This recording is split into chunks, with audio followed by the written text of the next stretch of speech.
All right, welcome back to yet again another issue and episode of the BurpSuite series. This is going through Tryhackme, and today we are going to tackle task number 10. If you've been following along, the attack box is still the same as well as the machine. So if you haven't done so just yet, go ahead and start those up, and we'll get started with the next position. So this is actually piggybacking off the last IP address that we were using, which was the if you were on task number 9, we were using the 1067.163.113. So we will be using that. We are coming back over here right now to work with BurpSuite. All right, target. This is what it's going to be having us navigate through. Get familiar with all these little tabs because they are going to become extraordinarily useful, especially dashboard to repeater and sequencer for the ones that you're going to be using relatively on a daily basis. You're going to have to kind of just get a good feel for what they are and how they operate. So with that said, let's go through it. In the Target tab in BurpSuite provides you more than just control over the scope of our testing. It consists of 3 subtabs: the sitemap, the issue definitions, and the scope settings. This subtab allows us to map out the web applications we are targeting in a tree structure. So it's much like Active Directory, right? That's much like Active Directory, and you have all of its tree line instructions and how it lays out. This is what we processed when we were processing the BurpSuite through Foxy Proxy, which we just did in the last episode. So, in a tree structure, every page that we visit while we are on the proxy, while the proxy is active, will be displayed on the sitemap. This feature enables us to automatically generate a sitemap by simply browsing the web application. In BurpSuite Professional, we can also do this by in the sitemaps to perform automated crawling of the target. We are going to be using Community Edition, so we don't have that option.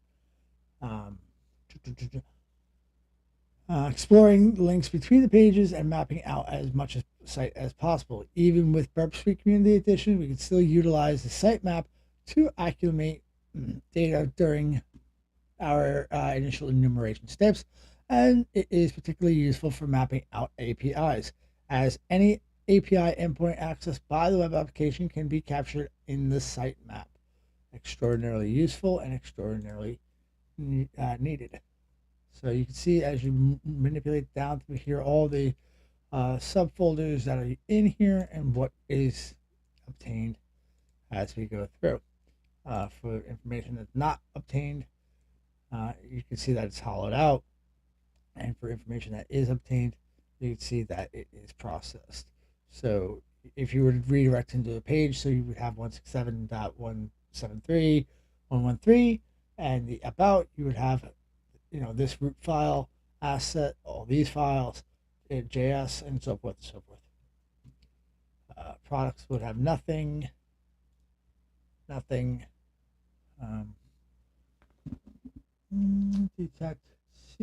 Detect CTC portal, canonical HTML, success TXT. So success TXT, and you have the IP address and so forth. The issue definitions. This is going to be the second panel on the BurpSuite in the center. Although BurpSuite does not include a full vulnerability scanning functionality available in BurpSuite Professional, we still have access to a list of vulnerabilities that the scanner looks for. The issue definition section provides extensive list of web vulnerabilities complete with description and references. This resource can be valuable for referencing vulnerabilities in reports or assisting in describing particular vulnerabilities that may have been identified during manual testing. And third and last, we go to the scope setting. This setting allows us to control a large scope in BurpSuite. It enables us to include or exclude specific information or specific IPs to define the scope of our testing by managing the scope. We can focus on the web applications we are specifically targeting to avoid capturing unnecessary target. So, overall, the target tab offers features beyond scoping, allows us to map out the web application, fine-tune our target scope, and access comprehensive list of web vulnerabilities for referencing purposes. So take a look on the site. We will be using this throughout the module. List every other page that is linked on a website, then check your sitemap. One endpoint should be standing out as very unusual. Visit this in your browser or use response action of the sitemap for that endpoint. So the site is asking us to pull up this. Do I already have it? I probably don't. Okay, so HTTP 10.67. Right, Bastion hosting. Okay, from here we're going to go ahead and turn on proxy. Right, burp. We're at home. Right, we're going to start the intercept. Sitemap target, wherever. Intercept on. Home. About. Right, our products.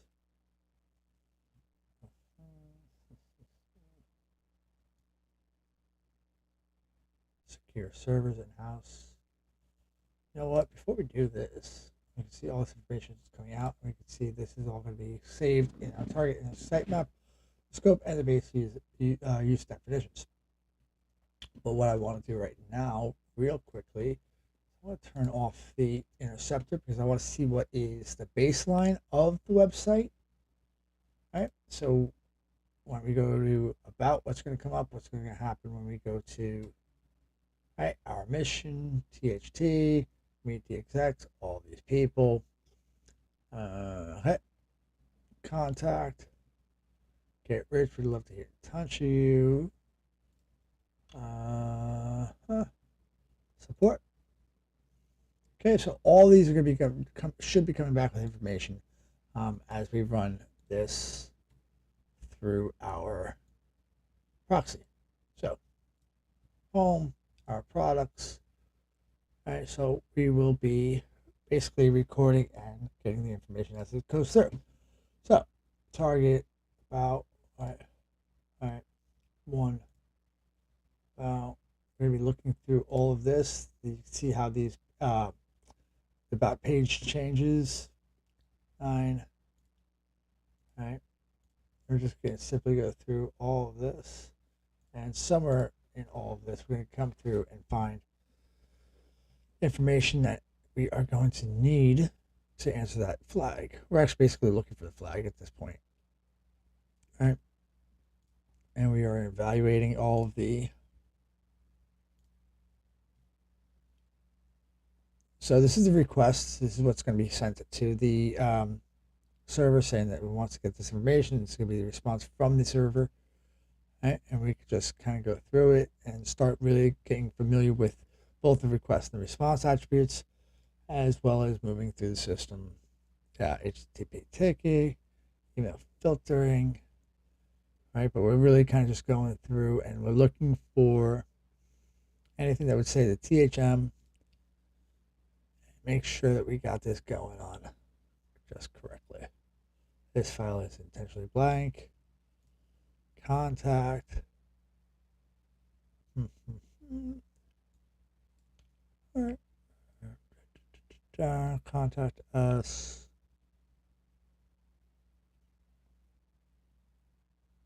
And this is all the HTML code right there. Contacts. Nothing. Same thing with this. Going to not be a lot of false information. All right.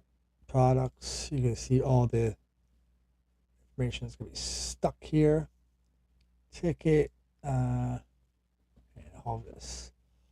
So this is mapping it all out, contact, and we're going through, and like I said, we're going to be looking for all this information. We're looking for the THM capture the flag, and it's not in the there, not in there, products. We haven't started to process anything, so I'm not interested in responsive. Actually, I think that was the question, right? Visit this in your site browser. You use the response section of your sitemap entry for that endpoint. Okay, response section.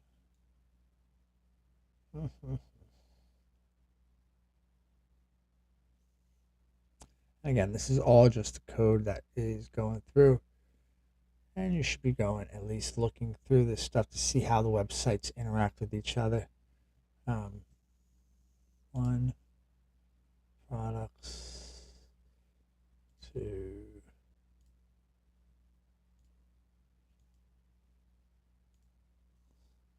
ticket, support ticket.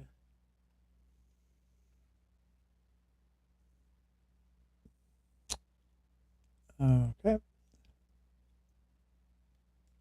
Not there yet. Hit. Request a response ticket.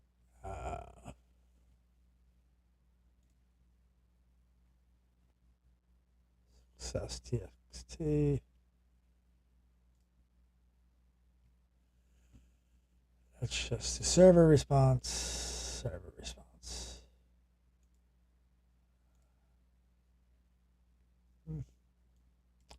This one's supposed to be blatantly jumping out at you. I haven't seen it just yet. So let's go back. Actually, you know what? Before we do that, let's go through the scope. Right, there's nothing that came up there. And the issue definitions. Oy.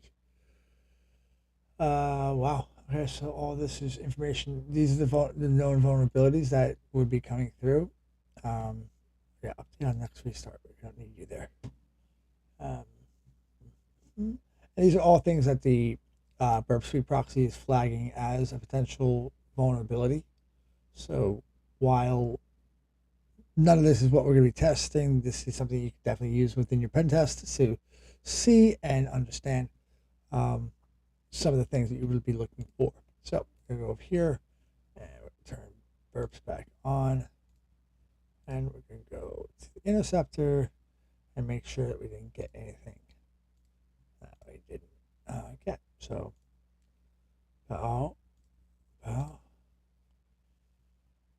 right. Also it'd be wonderful if this was working in split mode, only because all right, boom, contact, all right, support, products, bastion home, see okay, let's turn this off for a second. Now let's go to contact, turn it on again, and type in this, type in that, and boom, at Tryhackme.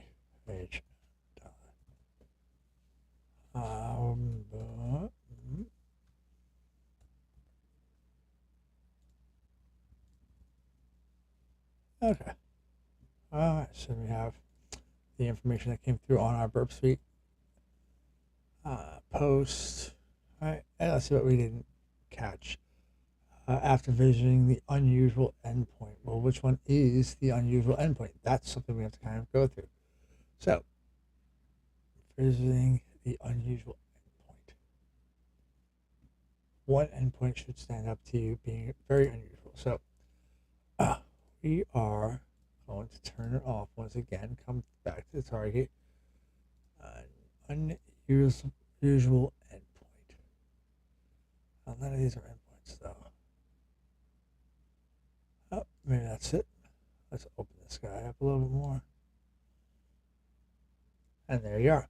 So yeah, we basically just went through and we just kind of, like this machine said, got all the, went through and to this server basically, and we recorded all the information on the site.